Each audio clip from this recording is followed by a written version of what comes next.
नमस्कार। के न्यूज़ के खास कार्यक्रम में आप सभी का स्वागत है। आज हम एक ऐसे मुद्दे पर बात करने जा रहे हैं जो कर्मचारियों से जुड़ा हुआ मुद्दा है।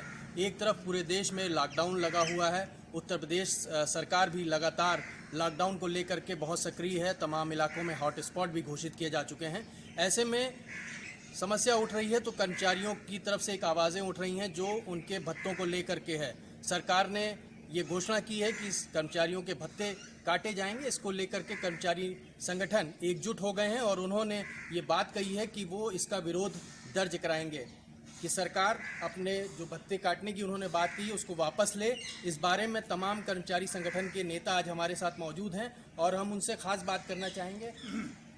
हमारे साथ मौजूद हैं बीपी मिश्रा जी जो अध्यक्ष हैं। बाबूजी, क्यों राष्ट्रीय अध्यक्ष हैं, क्यों आखिर ऐसा समय आ गया आप लोगों को कि इस लॉकडाउन के समय में भी आपको विरोध करना पड़ रहा है? कोरोना 19 की देखभाल सेवा में देश भर के कर्मचारी, खासतौर से doctor, paramedical staff, ward boy, सफाई के कर्मचारी, ये पूरे देश भर में लगे हुए हैं और वो अपनी जान की परवाह किए बिना जो वो रात दिन काम कर रहे हैं, घर नहीं जा रहे हैं, बच्चों से नहीं मिल पा रहे हैं और उनके जो उनका परिवार है वो भी दुखी है, उनको भी संकट है, आर्थिक संकट है। इस बीच में ऐसी परिस्थिति में भारत सरकार को चाहिए कि उनको प्रोत्साहित करने का काम करे, उनकी कठिनाइयों को दूर करे। लेकिन हो यह रहा है कि कहीं पर पब्लिक से, कहीं पुलिस से टकराव हो रहा है, वो उसमें मार खा रहे हैं, कहीं खुद कोरोनाइज हो जा रहे हैं। तो इन सब जहाँ तक आपने समर्थन की बात कही कि सरकार कर्मचारियों का साथ दे, उनको समर्थन दे, समर्थन की जहाँ तक बात है, सरकार तो उनको वेतन दे रही है, लेकिन जो भत्तों को लेकर के आप लोगों का विरोध है, ये कितना आप जरूरी समझते हैं कि भत्ता अगर काटेगी सरकार तो आपको बड़ा नुकसान होगा? जो भत्ते काटे हैं, भारत सरकार ने केवल महंगाई भत्ते को काटा है, रोका है, और जो राज्य सरकारें हैं वो अलग अलग तरीके से कहीं पर 30%, कहीं 25%, कहीं 50% वेतन भी काट ले रही हैं। भत्ते केवल महंगाई भत्ते भारत सरकार ने काटा है तो राज्य सरकारों को भी वही मानना चाहिए कि जो भारत सरकार ने किया है निर्णय, हम उसको अपने हाल आर्थिक संकट की वजह से लागू कर रहे हैं। लेकिन अब जैसे उत्तर प्रदेश में यहाँ 7 भत्ते काट दिए, तो जब भारत सरकार केवल डीए काट रही तो आप क्यों नगर प्रतिकर भत्ता काट रहे हो? पुलिस को भत्ता मिल रहा था, सचिवालय भत्ता मिल रहा था और सीसीए मिल रहा था, मतलब सारे भत्ते इन्होंने काट दिए और अब ये पता लग रहा है कि ये जो अभी और कटौती करेंगे। नहीं तो आर्थिक नुकसान क्या बहुत बड़ा नुकसान हो जाएगा? जिस तरह से सरकार अगर चाह रही है कि भाई आप ऐसे में सहयोग करें, सरकार के पास भी फंड कम होगा, इसीलिए उसने इस तरह का कदम उठाया, तो क्या भत्ते काटने से बहुत ज़्यादा नुकसान होगा कर्मचारियों को? भत्ते कटने से जो कार्यरत कर्मचारी हैं उनका भी 1.5-2 लाख रुपए का नुकसान होगा पर मंथ, और जो रिटायर हो रहे हैं इस बीच में उनकी पेंशन कम हो जाएगी, तो वो रिकरिंग लॉस हो रहा है। दूसरे, इन्होंने ये नहीं कहा है कि हम जो भत्ते काट रहे हैं इसको जब ये संकट खत्म होगा तो हम वापस करेंगे, तो ये इसका कोई कमिटमेंट नहीं है। उन्होंने कहा कि हम इसको नहीं दे, आगे देंगे जुलाई से। तो ये हमारे लिए देश के कर्मचारियों में बहुत नाराज़गी है। इसी वजह से जो मैं राष्ट्रीय अध्यक्ष हूँ BP Mishra, Indian public service employees federation IPSEF का, तो ये इप्सप ने फैसला किया है कि देश भर के कर्मचारी आंदोलन नहीं करेंगे इस बीच में, लेकिन ध्यानाकर्षण देने के लिए उन्होंने ये कार्यक्रम एक दिया है कि हम मोमबत्ती अपने घर पर जलाएंगे और मेमोरेंडम देंगे प्रधानमंत्री को कि ये जो कटौती किया गया है इसको पहले तो उनको कॉन्फिडेंस में लेना चाहिए था, कॉन्फिडेंस में लिए बिना कटौती कर दी, और कटौती कर दी तो उसको कमिटमेंट नहीं किया कि आप हम इसको वापस करेंगे बाद में।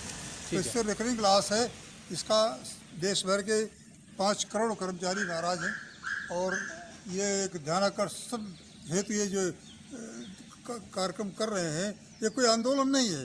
ये ध्यान आकर्षण है। ये राष्ट्रीय अध्यक्ष हैं जिनका साफ कहना है कि ये कोई आंदोलन नहीं, ये सिर्फ एक विरोध दर्ज कराने का एक मुहिम इन्होंने छेड़ी है उत्तर प्रदेश। अगर राज्य कर्मचारियों की बात कर लें, हमारे साथ अतुल मिश्रा जी भी हैं। अतुल जी से हम जानेंगे। अतुल जी, कितना आप जरूरी मानते हैं कि इस समय में जब पूरा देश संकट के दौर से गुजर रहा है, ऐसे में अगर कर्मचारी नाराज़गी जताएंगे, कर्मचारी अपना विरोध दर्ज कराएंगे, ये कहाँ तक जायज़ आप मानते हैं? वर्तमान परिस्थितियों में अगर आज के राज्य कर्मचारियों और प्रदेश के कर्मचारियों को देखा जाए तो इनकी काफ़ी समस्याएं आज भी सरकार में लंबित पड़ी हुई थी।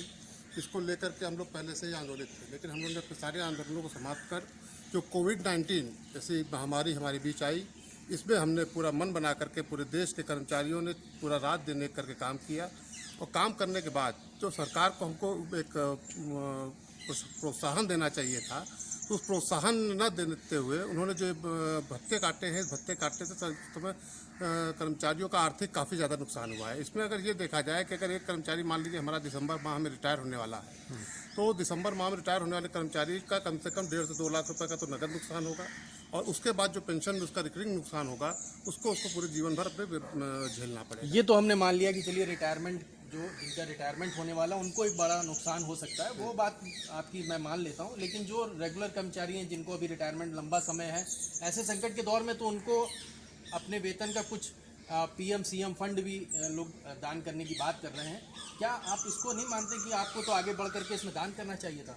निश्चित रूप से कर्मचारियों ने जैसे ही मुख्यमंत्री जी ने, प्रधानमंत्री जी ने अपील की, उनके मुख्यमंत्री जी के राहत कोष में सभी कर्मचारियों ने राज्य प्रदेश के अंदर के 1 दिन का वेतन दिया।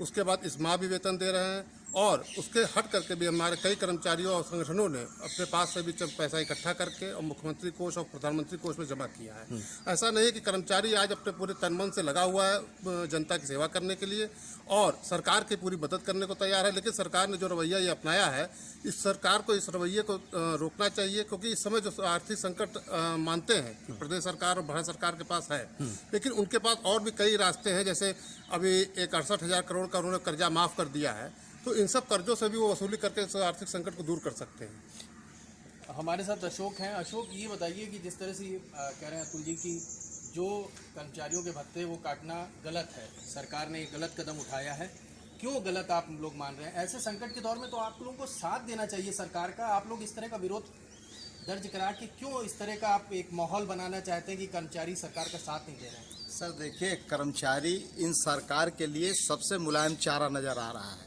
आज आप बताइए, अप्रैल 2020 में माननीय सांसद जी लोगों का लगभग 60,000 रुपये अलाउंसेस बढ़ा दिया, और हम लोगों का जो हम लोग केंद्र के बराबर भत्ते मांगते मांगते थक जा रहे हैं, हमको केंद्र के बराबर भत्ते अभी तक नहीं मिले, जो मिल रहा था वो भी काट लिए। ये सरकार आई, 2 बच्चों पे हम लोग को परिवार नियोजन भत्ता मिलता था, वो भी काट ली। यही सरकार थी जिसने पेंशन मेरी काट दी, यही सरकार थी इनकैशमेंट खत्म कर दी। आज यही सरकार है मेरा 6 भत्ते और काट लिया है। प्रभु, हम क्या करें, कौन सा ऐसा करें? आज आप बताइए, जो एमपी पार्लियामेंट जाते हैं कितना रुपया खर्चा होता है? 25 लाख तो उनको चुनाव आयोग देता है अनुमति। आपने ये बात कही कि ठीक है सरकार, ये सरकार वो सरकार, लेकिन आप सरकार के नुमाइंदे हैं। आप ये मत भूलिए, सरकार कोई भी हो, चाहे बसपा की हो, चाहे सपा की हो, चाहे भाजपा की हो, या कोई भी पार्टी हम मान लें, चाहे कांग्रेस की, लेकिन आप सरकारी कर्मचारी ये मानते हैं? हम सरकारी कर्मचारी हैं, लेकिन सबसे पहली बात ये कह रहे हैं, जब 2 बच्चों का परिवार नियोजन भत्ता काटा गया था तो हमारे देश में कोई अकाल नहीं आया था। जब पुरानी पेंशन एमपी पा सकता है, विधायक पा सकता है, आईएएस पा सकता है, हर केंद्रीय बड़ा अधिकारी पा सकता है, तो हम लोग कौन से कितने बड़े अमीर हैं? हम क्या कर रहे हैं कि हमारा ही पेंशन आप खत्म कर रहे हो, हमारे भत्ते खत्म कर रहे हो? ऐसा क्यों? अच्छा, आप ये भी तो मानते होंगे कि जो लोग जिनको सरकारी नौकरी नहीं मिली है, जो लोग जिनके पास कोई आमदनी का जरिया नहीं है, उनसे अगर आप कंपैरिजन करें इस संकट के दौर में, तो आप कहीं ना कहीं अपने को गलत नहीं महसूस करेंगे? देखिए, हमको उनसे कंपैरिजन क्यों करवा रहे हैं? हमको भारत सरकार के जो केंद्रीय कर्मचारी, उनसे कंपैरिजन करवाइए सर। हम लोग कोई चीज करके आए हैं, यहाँ नौकरी मिली है, किसी के हम वो कटोरा लेके नहीं गए थे कि हमको नौकरी दे दो आप। हम अपनी योग्यता से हैं। आज आप इतने बड़े टीवी चैनल में एंकर हैं तो आप अपनी योग्यता से वहाँ हैं। हम आपकी तुलना किसी से और से नहीं कर सकते हैं सड़क में जाते हुए लोगों से। मेरी कंपैरिजन अगर आपको करना है तो केंद्रीय कर्मचारियों से दो। मेरी डिमांड थी केंद्र के समान भत्ते दिया जाए हर प्रदेश में, क्यों नहीं अभी तक दिया? हमारा तो काट लिया आपने। भारत सरकार ने तो अपने यहाँ नहीं भत्ते कोई काटे हैं, उन्होंने डीए केवल फ्रीज किया है, पर पूरे प्रदेश में भत्ते क्यों काटे जा रहे हैं? एनपीए का एक मुद्दा है बड़ा, इसके बारे में थोड़ा सा आपसे जानना चाहेंगे कि क्या कारण है जो एनपीए को लेकर के आप लोग विरोध कर रहे हैं? एनपीएस को लेकर के हम लोग विरोध इसलिए कर रहे हैं कि क्योंकि जो जब भी हम नौकरी में आते हैं तो निश्चित तौर पे हमारी ये होती है कि हम 35-40 साल तक सेवा करेंगे जनता की, तो हमें जो है इस पे पेंशन मिलेगी और पुरानी पेंशन हमारी छीन ली गई। इससे हमारा बहुत बड़ा नुकसान हुआ और एनपीएस में हमें घाटा बहुत है। अभी आपने देखा कि सरकार ने कितना गलत कदम उठाया है कि एनपीएस में जो 14% सरकार जमा करती थी उसको घटा के जो है 4% फिर 10% कर दिया। ये बहुत बड़ा कुठाराघात है। एक तो पुरानी पेंशन नहीं मिल रही, आप विधायकों और एमपीज को पुरानी पेंशन आप दे रहे हैं और हमारे नए साथियों को आप एनपीएस दे रहे हैं, उसमें भी कटौती कर रहे हैं। ये बहुत बड़ा है। ये कटौतियों का दौर जो है इस समय हम लोगों को कष्टमय दे रहा है, क्योंकि सरकार की नीतियों के अनुसार हम पूरी इमरजेंसी सेवाएं दे रहे हैं। अपनी जान जोखिम में मेडिकल डिपार्टमेंट हमारा हो चाहे निकाय हो, कहीं के भी कर्मचारी पूरी तन्मयता से काम कर रहे हैं और इसमें जो है हमें प्रोत्साहन देने के बजाय इस तरह का जो है वो घाटा दिया जा रहा है जो हमारे गले नहीं उतर रहा है। तो हमारे साथ मेडिकल में काम करने वाले लैब टेक्नीशियन भी हैं जो लगातार अपनी सेवाएं दे रहे हैं इस संकट के दौर में। इनसे जानेंगे कि ठीक है, मेडिकल आप एम्प्लॉइज़ हैं, आप लोगों के भत्ते काटना आप कह रहे हैं गलत है, आप 24 घंटे लगे हैं, लेकिन और अगर ऑफिसेज की बात कर लें जिनके कर्मचारी नहीं आ रहे हैं ऑफिसेज में या जिन लॉकडाउन पीरियड में जो घरों में बैठे हैं, क्या उनके भत्ते काटना भी गलत है? बिल्कुल गलत है सर। वो हर तरह से जो है जब भी उनको बुलाया जाएगा वो आएंगे और सदैव आने के लिए तैयार हैं। और उसी तरह से हम लोग दिन रात 24 घंटे सेवा कर रहे हैं। हम लोगों को घर से जब भी बुलाया जा रहा है तुरंत हम लोग तत्पर हैं एकदम। और हम लोगों ने अपना घर परिवार सब छोड़ के त्याग करके और सारी सेवाएं हम कर रहे हैं। हम लोग अलर्ट हैं, कोविड के लिए 24 घंटे अलर्ट हैं हम लोग। आप त्याग करेंगे लेकिन सैलरी दान करने में या डीए काटने में आप दान नहीं करेंगे, आप सहयोग नहीं करेंगे? नहीं सर, हम लोग पूरा सहयोग किए। हमारा जब भी वेतन काटा गया है 1 दिन का या 2 दिन का या अन्य इस महीने भी काटा है ना, हम उसका सहयोग कर रहे हैं। लेकिन इस तरह भत्ते काट देना और 1.5 साल तक फ्रीज कर देना, वो सर बहुत जो है दिक्कत में आ जाएंगे हम लोग। हमारे साथ अशोक हैं। अशोक, आप कुछ कहना चाह रहे हैं क्या? मैं ये कहना चाह रहा हूँ, इसी प्रदेश में जो सरकार में माननीय विधायक जी लोग हैं, वो लोग जो विधायक निधि का पैसा दान दिए थे कोविड में, वो वापस मांग रहे हैं कि मेरा पैसा दीजिए, भ्रष्टाचार हो रहा है। इस पैसे का भी हरदोई का या सीतापुर के किसी माननीय विधायक जी का मैंने आप ही लोग के समाचार पत्रों के माध्यम से देखा है। जब माननीय विधायक जी लोग, हमारे तो इतनी आंख नहीं है कि मैं देख सकूं कहाँ घोटाला हो रहा है। आप लोग के चैनल में ही देखा था हमारे पीपी वो तो नियमावली में संशोधन करके उनकी उस समय जब विधायक निधि दी गई थी उस समय ऐसा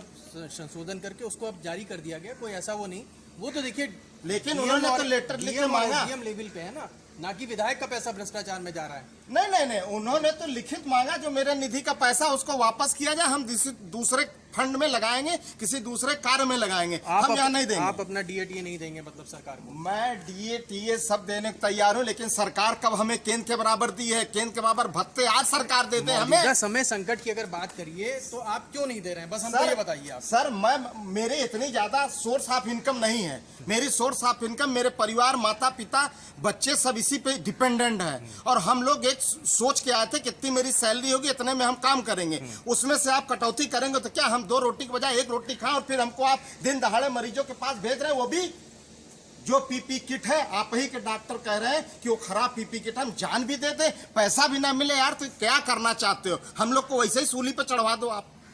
वक्त हो चुका है एक ब्रेक का। ब्रेक के बाद कर्मचारी संगठन के नेताओं से बातचीत का दौर जारी रहेगा। देखते रहिए के न्यूज़।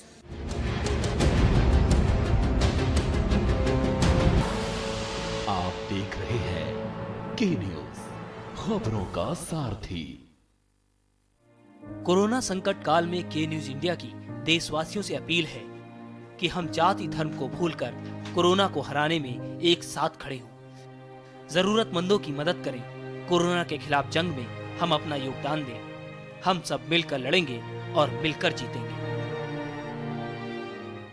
खुदी को आजमाया है तो ये अंदाज आया है, खुदी को आजमाया है तो ये अंदाज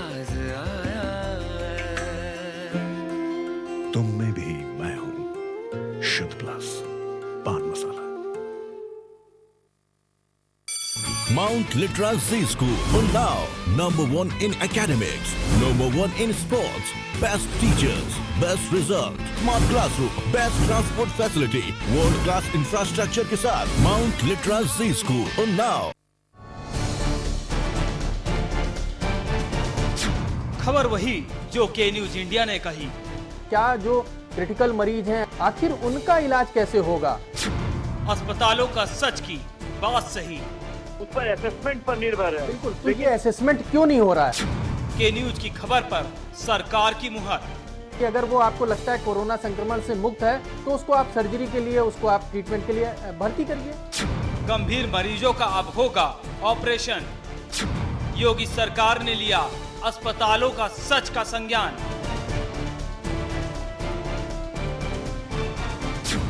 के न्यूज सबसे तेज, सबसे आगे।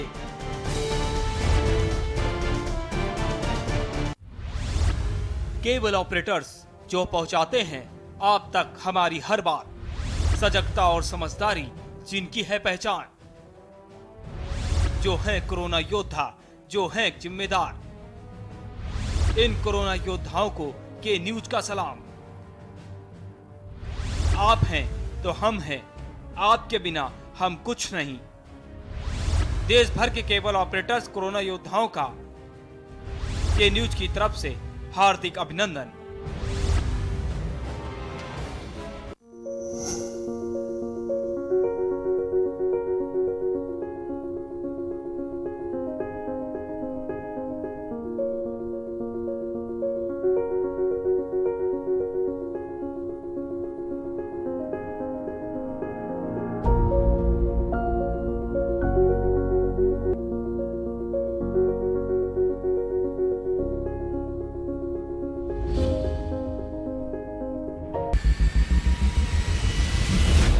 कोरोना संकट के पल पल की अपडेट आप तक पहुंचा रहे हैं 100 कोरोना योद्धा।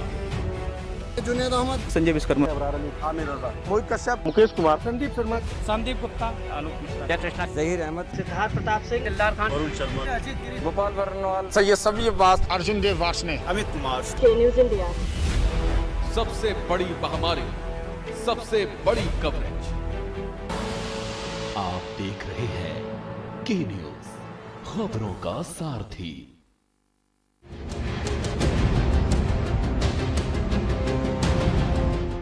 उत्तर प्रदेश में कर्मचारियों के भत्तों को काटने को लेकर के कर्मचारी संगठन एकजुट हो चुके हैं और इसको लेकर के विरोध भी करेंगे।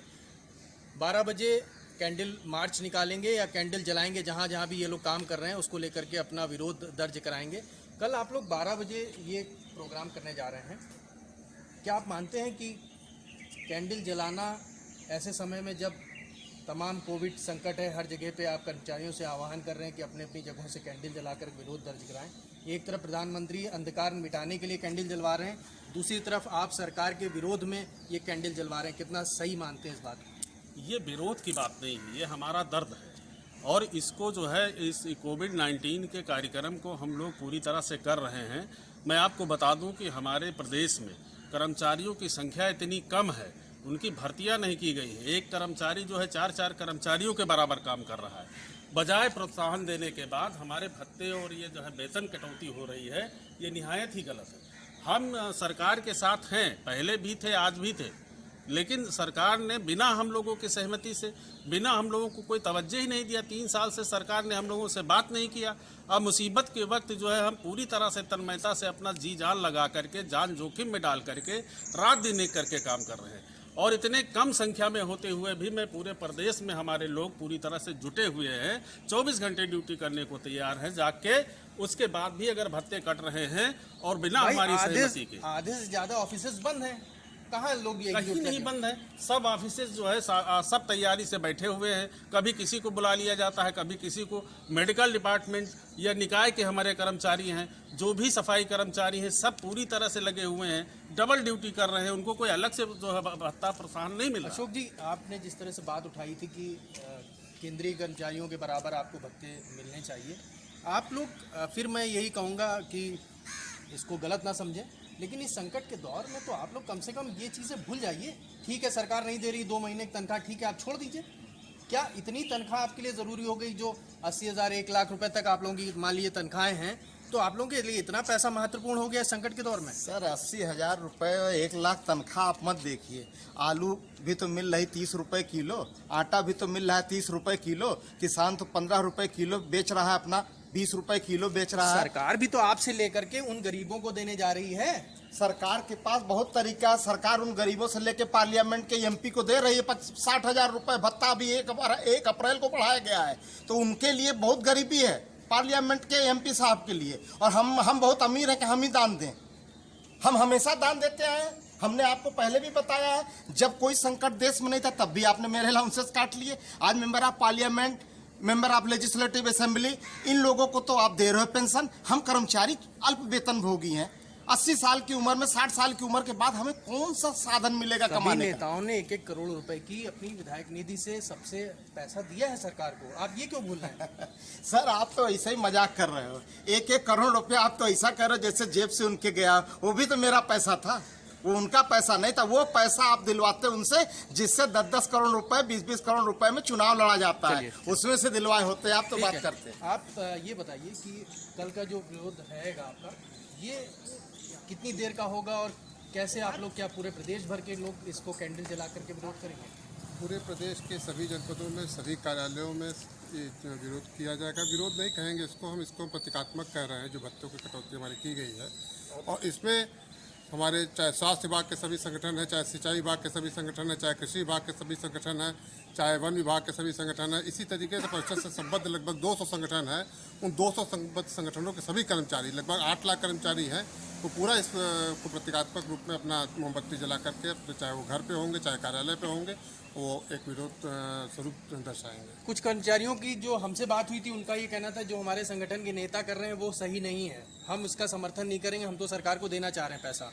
भाई साहब, सरकार को जो देना चाह रहा है हम मना कहाँ कर रहे हैं? हम खुद दे रहे हैं। हमने खुद 1 दिन की वेतन कटवाई है, हम भी कुछ नहीं मना कर रहे हैं। लेकिन सरकार को भी तो सोचना चाहिए। हम लोग जन्मों से मांग रहे हैं कि केंद्र के समान भत्ते दे दो। माननीय प्रधानमंत्री जी ने तो केवल डीए फ्रीज किया, आप हमें भत्ते तो दे भी नहीं रहे थे उनके बराबर। हमारे भत्ते भी काट लिए, केंद्रीय कर्मचारियों के भत्ते नहीं कटे। सर वही आलू वहाँ भी 25 रुपए किलो है, यहाँ भी 25 रुपए किलो। हमको क्यों नहीं दिया जाता है भत्ते उनके बराबर? हमको दीजिए भत्ते। आपने अपनी ये बात कही कि केंद्रीय कर्मचारियों से हमारे कंपैरिजन करें। आप अपना जो कंपैरिजन कर रहे हैं वो संविदा कर्मचारियों से क्यों नहीं कर रहे हैं? संविदा कर्मचारियों से हम कंपैरिजन क्यों किए? हम क्वालिफाई होके आए हैं, हम कोई कोई परमानेंट पोस्ट में मेरा एग्जाम हुआ है, हम करके आए हैं। संविदा कर्मचारी के साथ तो निहायत गलत काम हो रहा है हमारे प्रदेश में। माननीय सुप्रीम कोर्ट साहब का आदेश है कि एक स्टाफ नर्स को, चाहे वो संविदा पे हो या ठेके पे हो, 20,000 रुपए से कम सैलरी नहीं मिलेगी। लेकिन उत्तर प्रदेश में ही चिकित्सा विश्वविद्यालय KGMU है, वहां पे 11,000 से लेके 12,000 के बीच में 8 ठेकेदार रखे गए हैं नर्सेज और मैन पावर सप्लाई के लिए। क्यों 8 ठेकेदार रखे गए हैं? एक ठेकेदार से नहीं हो सकती थी व्यवस्था? वो ठेकेदार बीच में मेरे क्यों आया? आपको जो सुप्रीम कोर्ट कह रहा है उसको भी नहीं मानोगे, हम कर्मचारी नेता लोग बोल रहे हैं उसको भी नहीं मानोगे, तो फिर भाई साहब इस तरह का आंदोलन भविष्य में, अभी तो ये लड़ाई है, आगे और लड़ाई है। नहीं तो इस संकट के दौर में भी लड़ाई आप जारी रखेंगे? ये संकट का दौर ही मेरे लिए महाकाल हो गया है कि जिस समय हम कुछ नहीं कर सकते हैं, क्योंकि मैं भी इंसान हूँ, इंसानियत की पूजा करता हूँ। उसी के लिए रोज सुबह 8 बजे आके और रात में कोई ठिकाना नहीं कब हमें जाना है। मेरी यूनिट आज भी चल रही, हमारे हॉस्पिटल चल रहे, सारे हमारे एम्प्लॉयज यहाँ खड़े हैं, समझ में आया? मैं उससे नहीं पीछे हट रहा हूँ, लेकिन इस तरह का काटना भत्तों का गलत है। अगर माननीय प्रधानमंत्री जी ने डीए फ्रीज किया था तो उसी को करते। आप एक हाथ आगे क्यों जा रहे हो? ठीक है, ये तमाम कर्मचारी संगठन के नेता थे जिन्होंने अपनी बात को रखा है, और जो भत्ता काटने की बात कह रही है सरकार, उसको लेकर के लगातार प्रतीकात्मक एक कह रहे हैं विरोध दर्ज कराने की कोशिश कर रहे हैं ये लोग। और तमाम इन लोगों की मांगे हैं। हालांकि हमने भी सवाल किया कि इस संकट के दौर में इस तरह के विरोध नहीं होने चाहिए, लेकिन कर्मचारी नेता है कि वो अपनी बातों को जायज़ ठहरा रहे हैं, और उनकी कहना है कि जो भी हमारी मांगे हैं वो बिल्कुल जायज़ हैं, हम कोई भी गलत मांग नहीं कर रहे हैं। अब निर्णय है तो सरकार को लेना है, और इन कर्मचारियों संगठन से मिल करके बात करके क्या निष्कर्ष निकलता है ये आने वाला समय बताएगा। के न्यूज़ के लिए लखनऊ से मनीष श्रीवास्तव।